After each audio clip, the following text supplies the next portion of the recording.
ہرنی شیر سے زیادہ تیز رفتار ہوتی ہے لیکن شکار ہو جاتی ہے، کیونکہ بار بار وہ پیچھے مڑ مڑ کر دیکھتی ہے کہ شیر کہاں تک پہنچا۔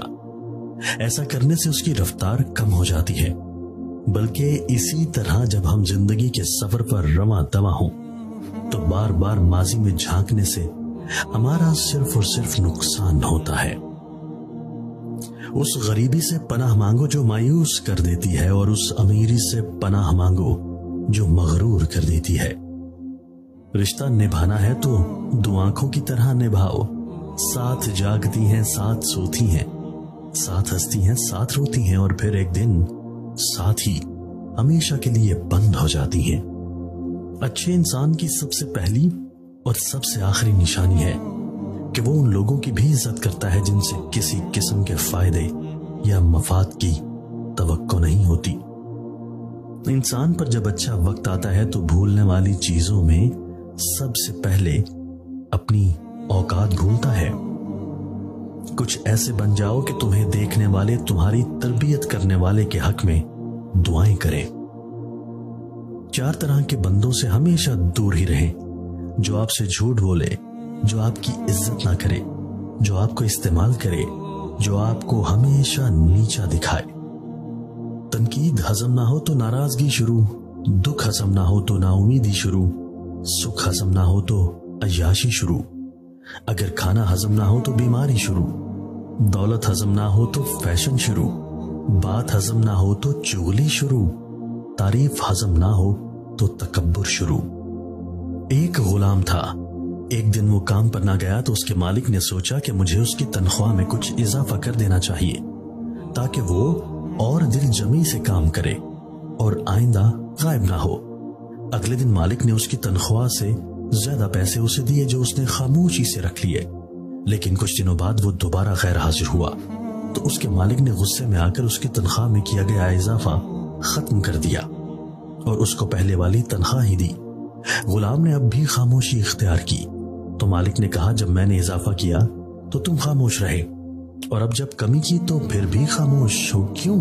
تب غلام نے جواب دیا جب میں پہلے دن غیر حاضر تھا تو اس کی وجہ بچے کی پیدائش تھی، اور آپ کی طرف سے تنخواہ میں اضافے کو میں نے وہ رزق خیال کیا جو وہ اپنے ساتھ لے کر آیا، اور جب میں دوسری مرتبہ غیر حاضر تھا تو اس کی وجہ میری ماں کی وفات تھی، اور آپ کی طرف سے تنخواہ میں کمی کو میں نے وہ رزق خیال کیا جو وہ اپنے ساتھ واپس لے گئی۔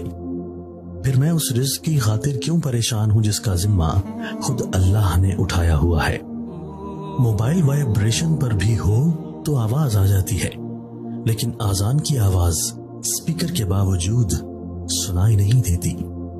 دنیا میں 2 طرح کے درد ہیں، ایک وہ درد جو آپ کو تکلیف دے اور دوسرا وہ جو آپ کو بدل دے۔ انسان کو اس کے حالات نہیں خیالات پریشان کرتے ہیں۔ حالات تو وقت کے ساتھ بدلتے رہتے ہیں، لیکن خیالات کو بدلنا آسان نہیں ہوتا۔ زبان سے معاف کرنے میں دیر نہیں لگتی، مگر دل سے معاف کرنے میں عمریں بیت جاتی ہیں۔ ذرا سوچ سمجھ کر زبان کا استعمال کیا کریں۔ دل کی عدالت سے ہر کوئی اتنی جلدی باعزت بری نہیں ہوتا۔ سچ جتنی دیر میں جوتے پہنتا ہے، جھوٹ اتنی دیر میں آدھی دنیا گھوم آتا ہے۔ ہمیں جس سبق کو پڑھنے کی سب سے زیادہ ضرورت ہے وہ انسانیت کا سبق ہے۔ کبھی بھی کسی انسان کی طرف سے اپنی ناقدری پر نہ کڑنا، کیونکہ قدر و قیمت کا تعین ہمیشہ وقت کرتا ہے اور درجات اوپر متعین ہوتے ہیں۔ اگر انسانی رویوں میں الجھو گے تو زندگی بھر الجھ کر رہ جاؤ گے۔ بس عیب اور غیب کے جاننے والے کے ساتھ اپنے معاملات سلجھائے رکھو، ساری الجھنیں اور مسائل دور ہو جائیں گے۔